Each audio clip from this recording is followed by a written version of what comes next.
I'm going to show you how to save that much money on a diamond. But first, before we get into that, let me make a couple of things clear.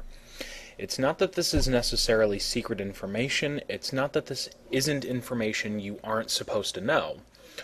What this is it's just not commonly known how these things work. Jewelers, for your reference, make actually very little money on diamonds. There's not a lot of margin in it for us.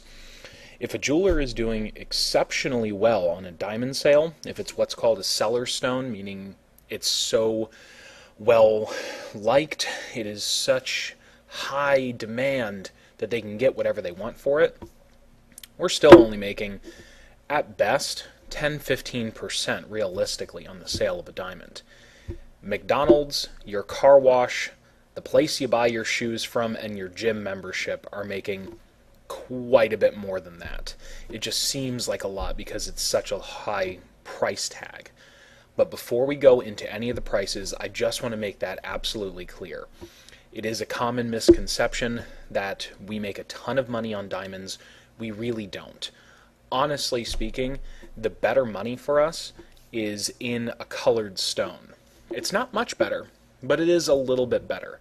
So when you're buying diamonds, don't worry that you're giving all of your money to a jeweler and you could be getting it cheaper somewhere else.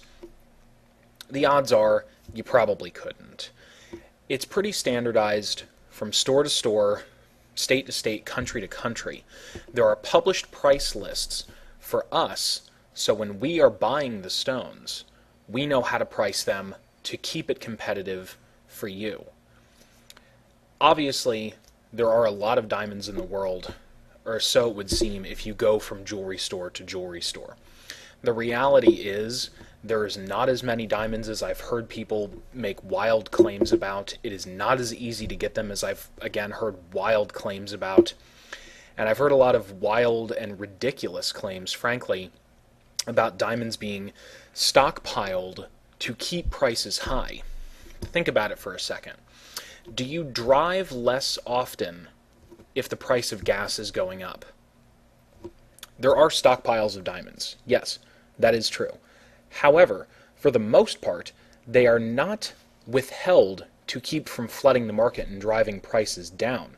They are withheld in case a mine runs dry, in case a production goes under. There are only a few diamond mines around the world. There's maybe a dozen or so major producers of diamonds, and they supply the entire globe. If one of them goes out, the price of diamonds will skyrocket. That's why stones are actually stockpiled. To keep that from happening, to keep things stable, not keep them up here.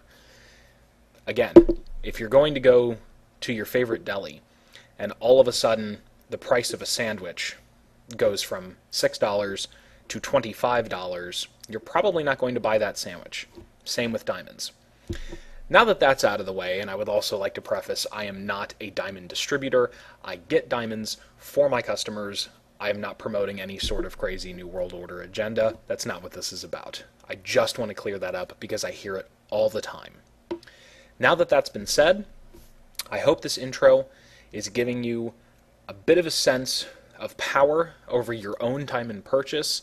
It seems tricky to navigate. It really isn't. I'll show you how to get the most you can for the money you're willing to spend on a stone, and we'll go from there. So please enjoy the series and click on down to the first example. Thank you very much. See you there.